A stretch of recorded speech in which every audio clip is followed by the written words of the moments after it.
on dog rescue. Okay. Voice of Little Britain's Andy Pipkin makes guest appearance on Doctors. You made me feel useless. You weren't there for me.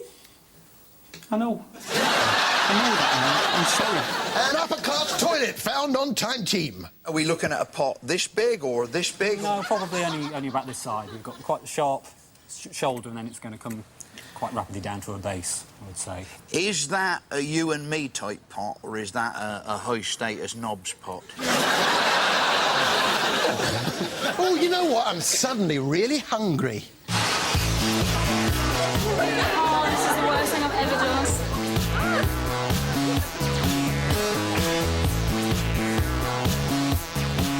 I thought that was lunch, but it was a table of cleansing wipes, so I do not know what to expect for the next, couple of days. I do not know. Just a Hermacita, just to take the taste away. Yes, it's that hotbed of Nancy's I'd Do Anything. And this week we found out who was going through to the live shows. So it was a very emotional time. You could be Nancy. Good luck. You could be Nancy. Well done. You could be Nancy. You could be Nancy. Oh, really? Oh, thank you. Oh, thank you so much. I was so chuffed that bit, really. Oh, I was a bright light. Stay away from the light. Oh, I just, oh, God. I can't let out. Mum. Are you, darling? I've got through.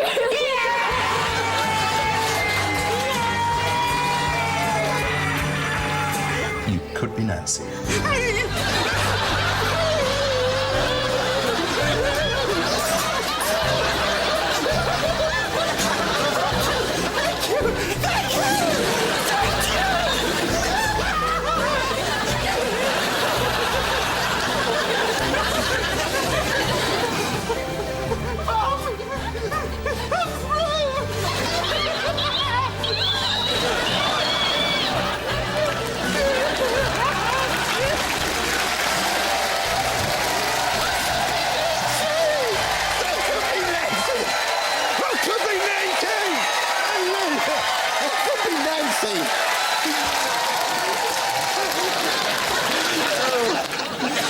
Isn't it annoying when your eel won't let go of your lemon? Let go of the lemon. Just let go.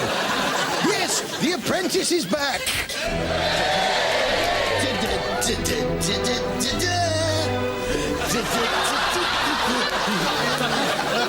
You're a lightweight. You're fired.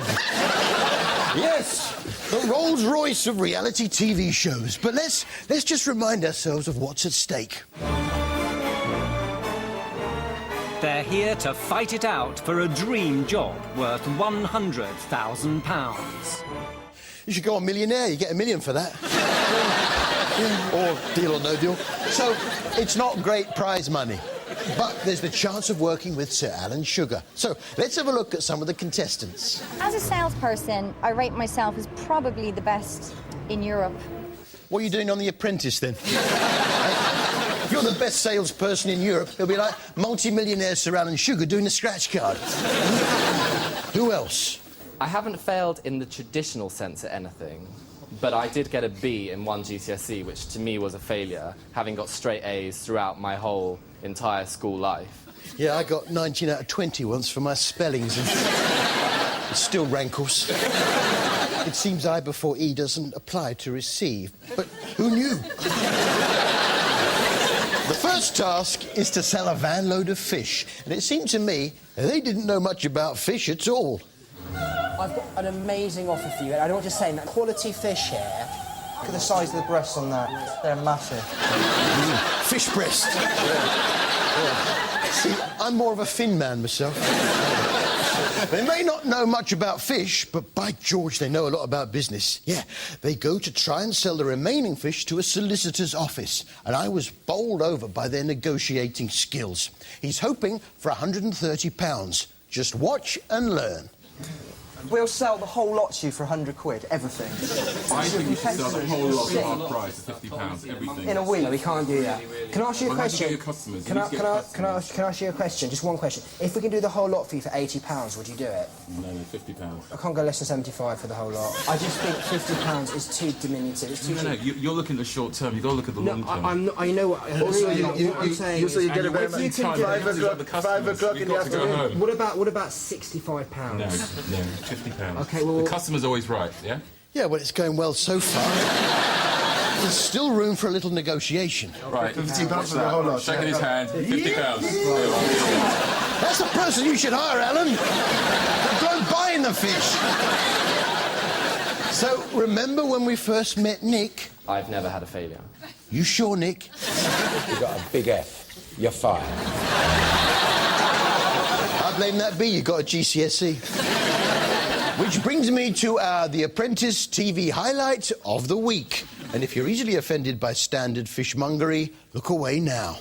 The Apprentice TV highlight of the week. Hey.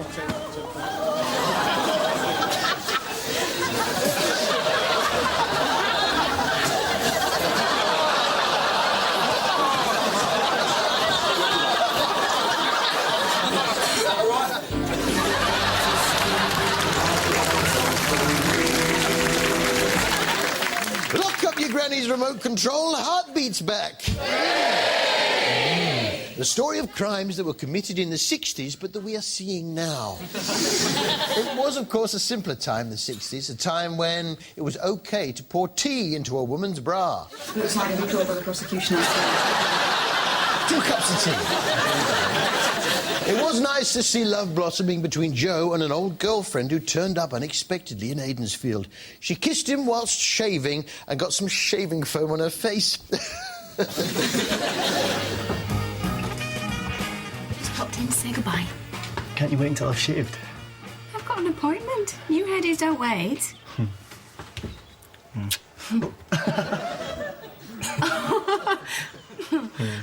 Oh, I'll see you later. Yeah, you bet. Oh, she's going in for another kiss. She'll get... Oh, dear, she's got it on her... Oh. Yeah. I'll see you later. Yeah, you bet. No, don't do that. You'll get... more shaving foam on your face. No. Yeah, you bet. No, don't do that. You'll get... She's caught in a vicious circle now. Yeah, you bet.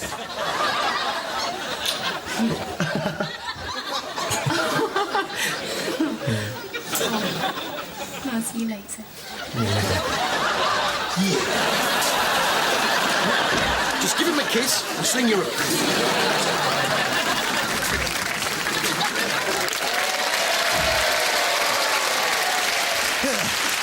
Ridiculous. EastEnders now, and Tanya buried her husband alive this week.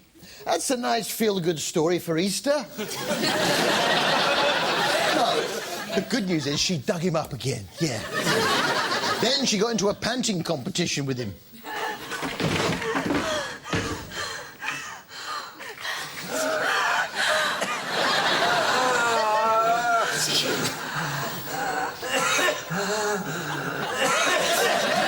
No coughing, that's cheating. It was Max's time underground that I enjoyed most, though. I don't know which was my favourite bit of Max Underground. There was the bit where he grunted. And again, I did enjoy Max's underground cry of Dad. Dad. Like that. Or if I had to choose my favourite Max Underground bit, it would probably be Max's half cry, half laugh.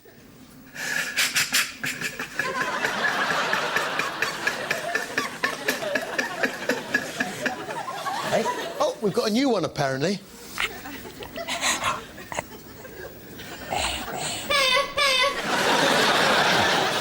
But, of course, it was important for Tanya to carry on as if nothing had happened. Doubly important because it was Lauren's birthday. And, amazingly, she got a card from her dad, Max. Oh, thanks, Mum. Well, I was going to give you the money to get something yourself, but there's not much thought in that, is there? This one looks like it's from Dad. Yeah, I managed to get hold of it. There it is, look.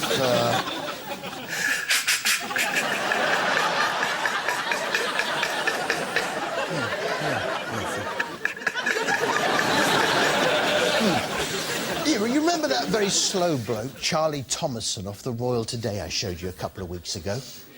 Yeah, well, he was slow.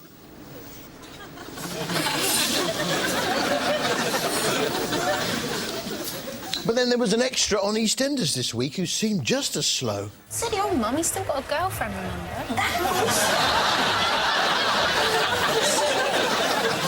Yeah, they're both slow, but which is the slowest? The slow extra on EastEnders or slow Charlie Thomason on the Royal Today? Well, there's only one way to find out.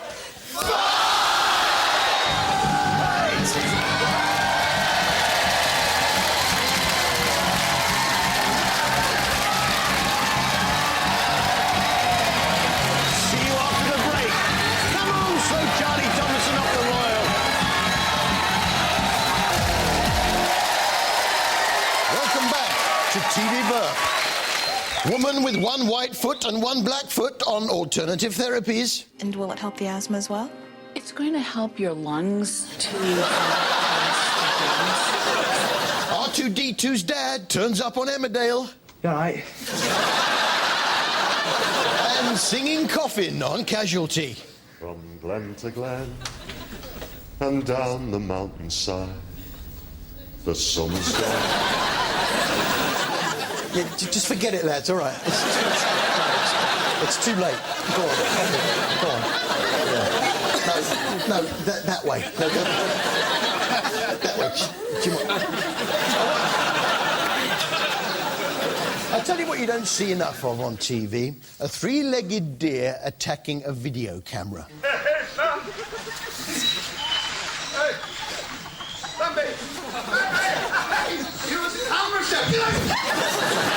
It's nice to see. This was Johnny's New Kingdom, which follows West Country legend Johnny Kingdom as he attempts to film wildlife with a camcorder, whilst being filmed by a proper camera crew. Yeah. He doesn't do it all with his camcorder. No. He's got a couple of hidden cameras, too. Just look at the screen when it comes on. Now, what do you think that is? I've no idea, mate. This week, Johnny introduced us to the world of the dormouse. And what does the dormouse like to do for a holiday? But before you go to the expense of buying loads of nest boxes, we use these nesting tubes, because dormice will camp in these. Yeah, usually go camping. Yeah. And they could use a mobile phone cover as a rucksack. There's a rucksack for a dormouse. And inside there, he's got half a cotton bud soaked in petrol as a torch. Uses it as a torch. As a sleeping bag, he uses a child's sock. And then, as a tent, what he can do is uses a lady's bra. Like that. There's two little tents there for them. But first, on the floor of the tent, for extra comfort, he puts a panty liner. But I haven't got one of those. Johnny asks all the right questions, though. Yeah, why is this one so steep? Because the branch is steep. You do have to be careful with dormice, though, as they're protected species. Not just anyone can handle them. To disturb a dormouse in its nest is unlawful unless you have a licence. Yeah, see, I'm licensed to disturb a dormouse. Yeah, there's the licence there, it's my licence. Given by the DDLA, Licence to Disturb Dormouse Authority. Although I got 3 points on it after I disturbed a dormouse and it made a complaint, but it was quite a sharp stick. 11 points on your licence, you can't disturb dormouse.